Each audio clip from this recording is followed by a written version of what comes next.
Even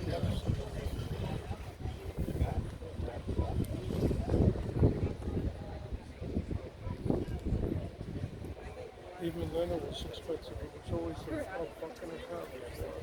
Marine fuel. No, it was regular gasoline. Now they'll buy it from the marinas. No, it was 100%. Exactly, yeah. They'll buy it in the marina.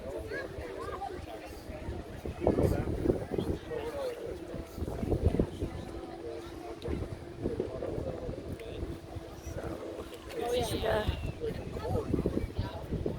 boat parade here in Channel Islands in Harbour, guys. It's like your whole